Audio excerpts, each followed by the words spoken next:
Hi, and welcome to the prototype of Sift.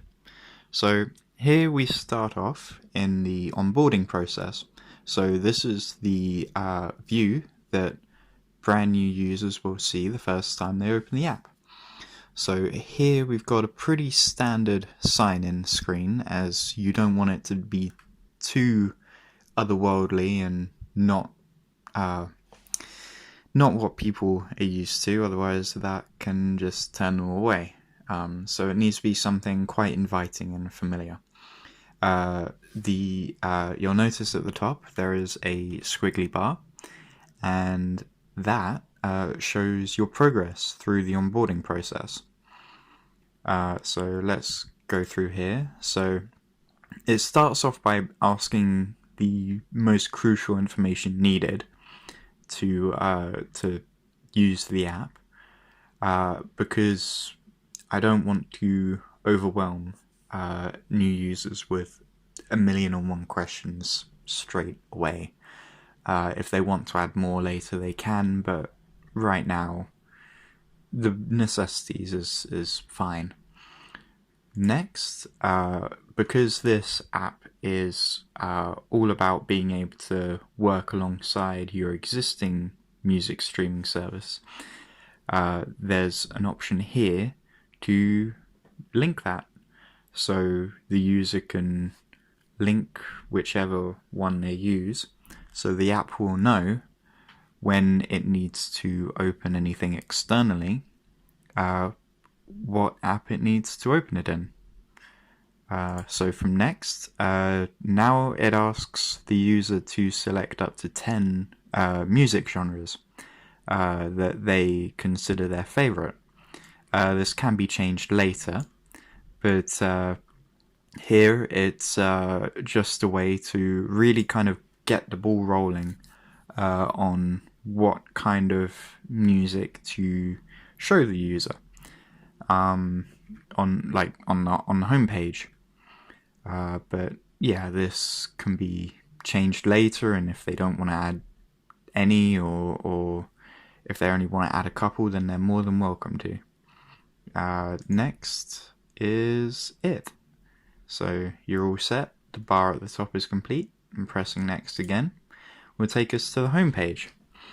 So let's start off here. So at the very top of each box, you can see that it tells the user exactly why they're being shown this.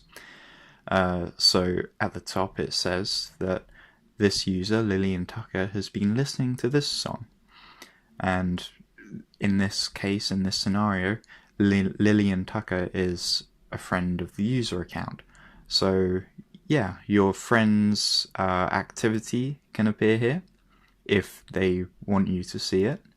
It also, looking at the one below, it also can look at your location if you wish it, and it will recommend local artists and local musicians that it think you might like. They might not necessarily be the same the same genres as what you're into, but it's in a bid to promote local activity more. And it will also, below that, it will also recommend music based off of your previous searches, off your activity, off what you've been liking and listening to, and what it knows are your top music.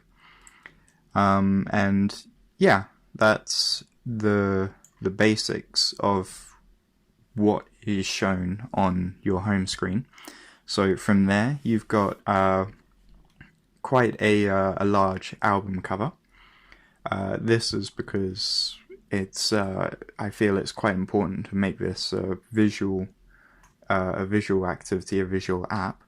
Next to it is a song or album title with the artist, and below that, if the user that's sharing it, or whatever source that it's coming from, if there is information, a little sort of introductory info message, or if it's just what the individual user that's sharing it wants to say, that message can come up in that small space there.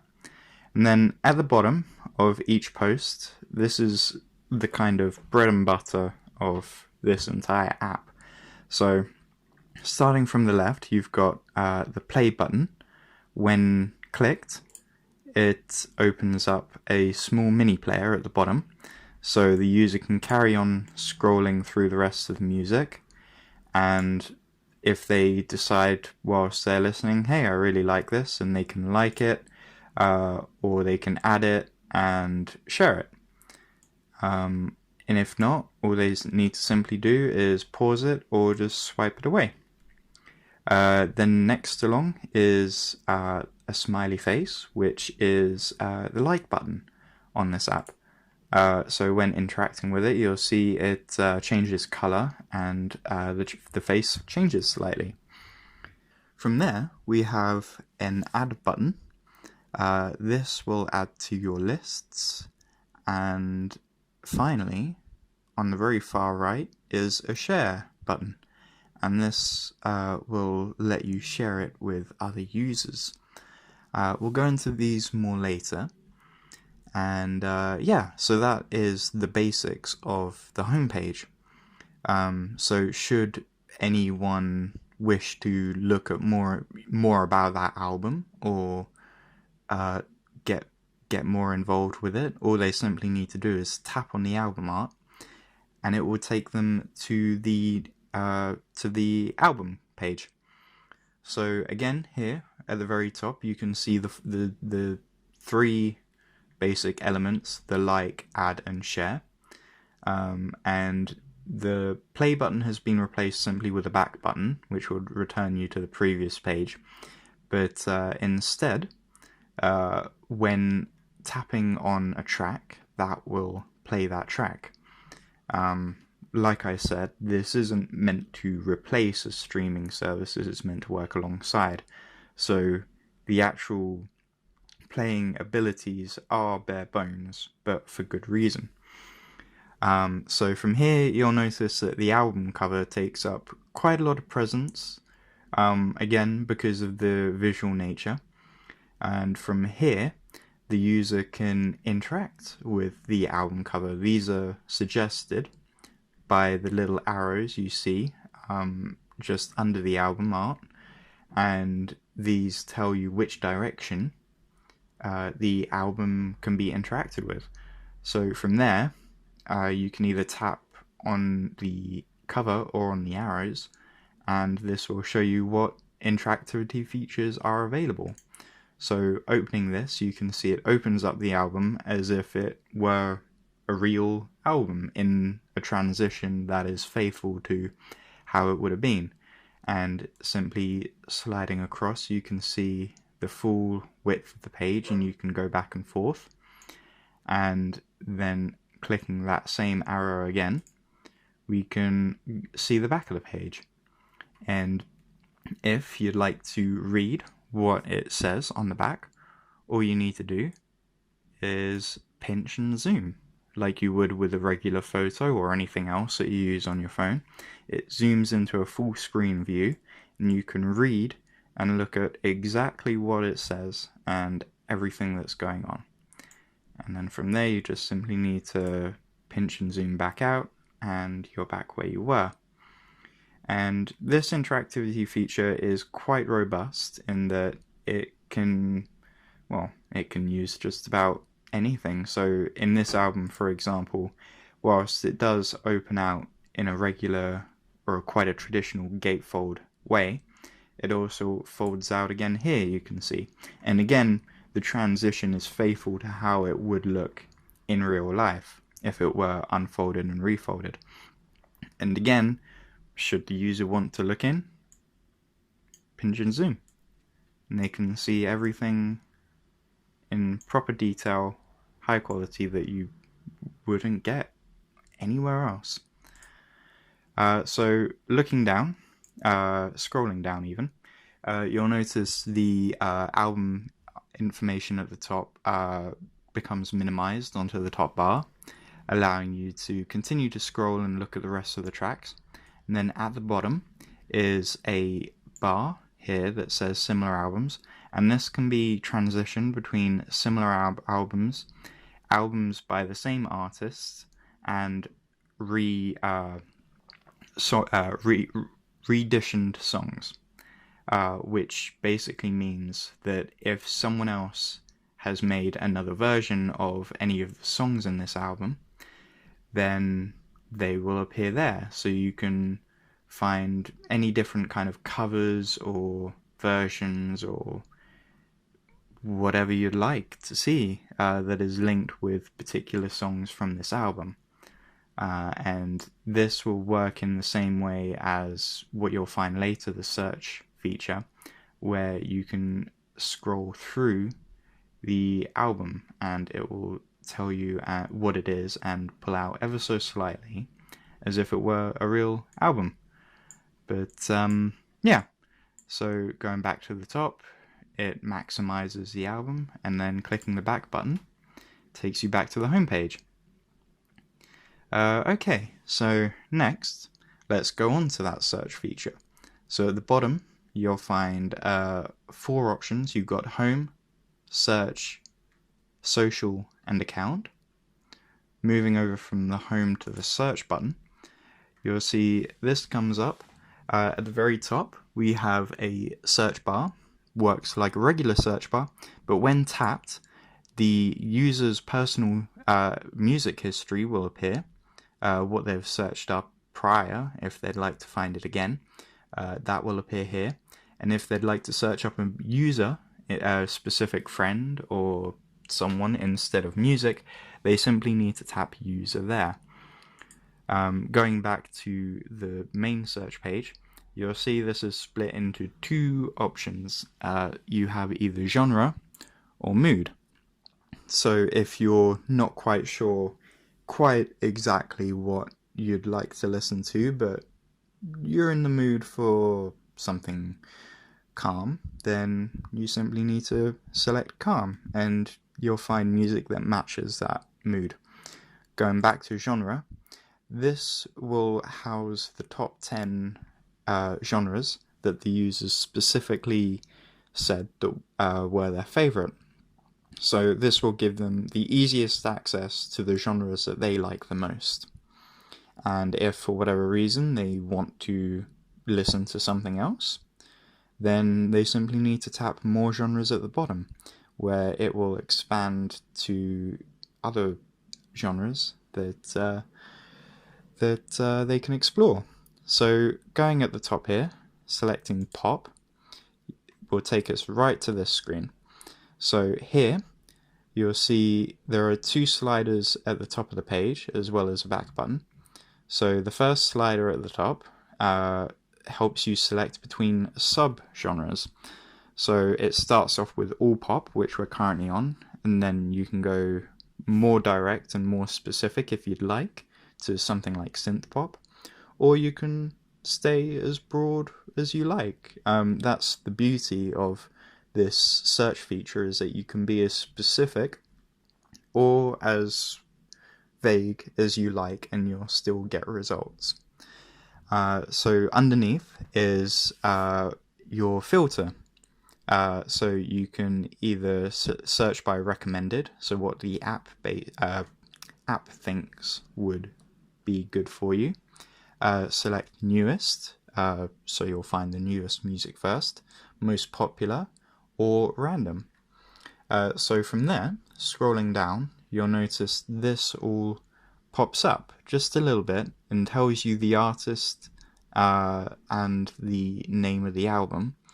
And it's inspired very similar to how you'd be sifting through music in a record shop, where you'd probably only see the tops of the albums and you'd have to pull them out a bit more to see what they're about and who they're by before you decide whether or not you want to commit to pulling it out all the way, or if you want to continue scrolling. And if we keep on scrolling, you'll see here at the bottom is a little loading animation.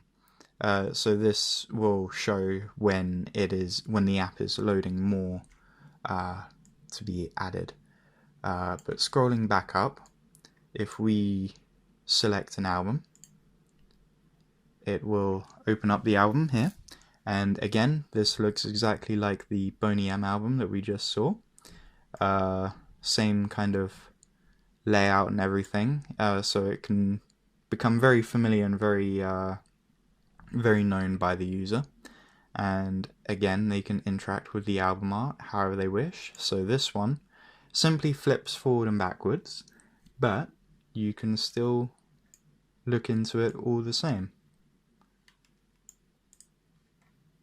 Going back takes us back to your search, and you can continue going on. And yeah, you can search as much and for as long as you like. Okay, so if you would like to, say for example, add this entire album to a particular list, or if you want to like it, then you can do so up here. You can add it here. So here we can see what the add tab looks like. So in the top section here we've got my lists. So these are personal lists that you curate yourself. And underneath are your collab lists. And these are lists that you make in tandem with other members, other friends. And you can all contribute and as well as communicate to each other within these groups.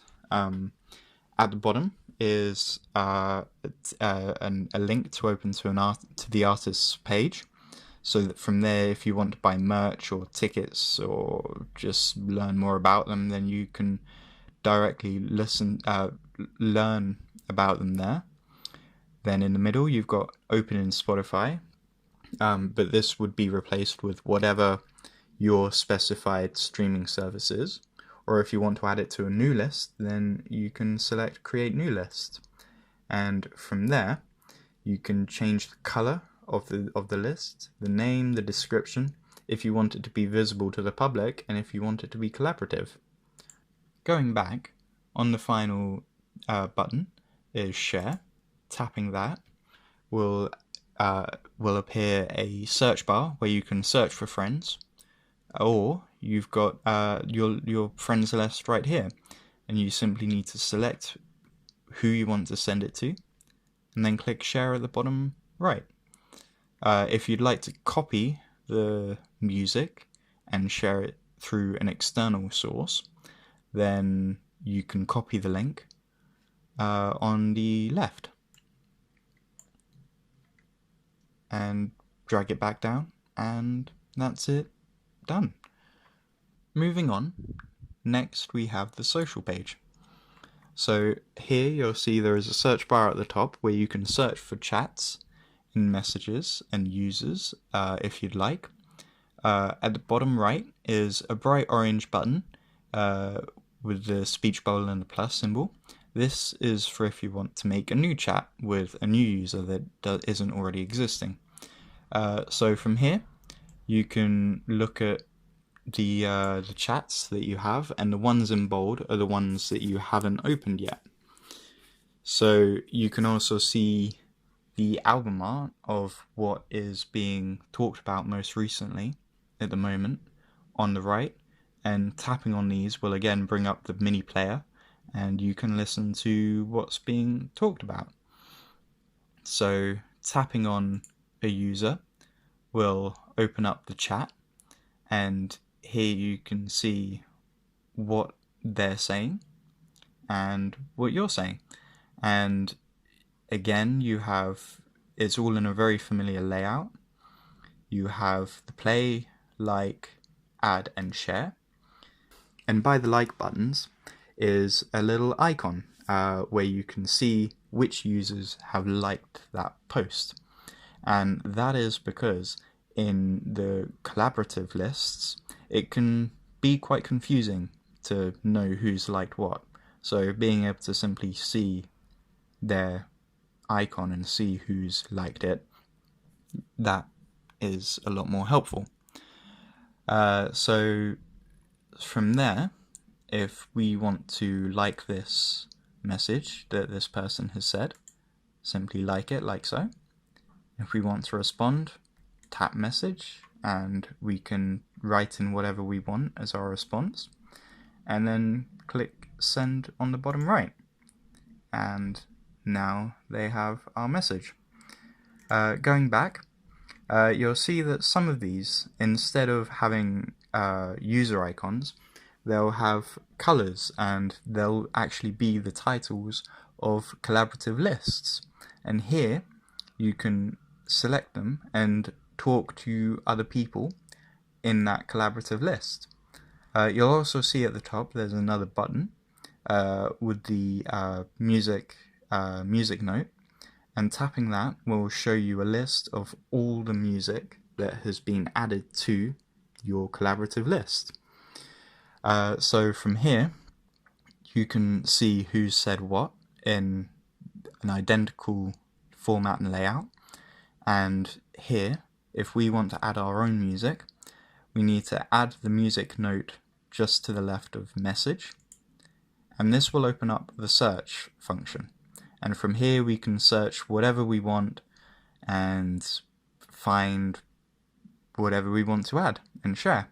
So let's say I want to add this album. All I need to do is simply tap it, and you'll see a bright orange arrow has appeared on the bottom right. So now I can add the whole album if I'd like to, or if I'd like to add a specific track, all I need to do is select the track, and you'll see it will come up on the bottom where it will play, and then press add, and then this will return us back to the message where you'll see the song is listed above the text box at the bottom, and we can now write our message, and when we're ready, press send, and you'll see it appears just like other people's, and we can see if they like it and wait for them to respond. Finally, we're on to the user account. So here at the top, working our way down, you can see the username, the user icon. We have an edit account button and view user lists. So any lists that that specific user has made public, you can see here, and you can for the user itself, it's a place to find all your lists and to find all your collaborative lists as well. And at the bottom you can either share a list, toggle the public visibility, or create a new list. Going back, underneath that you can see the top 3 tracks. This can be defined by the user however they see fit. So these spaces are reserved for their absolute favorite albums or tracks that they feel is most important to them. Tapping on these will play the music the same as every other music, and allow you to interact with it the same. This specific feed will show what the user has added to their liked list. If there's anything that they wish to remove, they simply need to tap the 3 buttons at the top of the post and remove it. But from here, again, all these albums and tracks and everything can be interacted with in the exact same way. And if someone wants to look into more detail, they simply need to tap it and explore more. And here you can see on this album where the album does actually open on its side in real life. This is replicated through the app. And going back, the album flips the way it should, but then also the album can open up into the artwork that is meant to be, that you never see. And once again, this can be zoomed in and looked at in all its detail. From there, we can go back to the user page, and if we want to edit any settings, we simply need to click it, and then here we can change the photo and access any of the settings. From here, it's straightforward and simple, because I feel like that is the best way to make something like this, because the user needs to be able to just access what they want. It shouldn't be hidden from them. So that's exactly what what this is. It's a very straightforward settings page that lays everything out in front of them and allows you to find everything easily. And then just to accept any settings you've changed, just press the big tick in the top corner. Alright, well, this has been an introduction into Sift. I hope you enjoyed it, and yeah, thank you for taking the time to watch this walkthrough.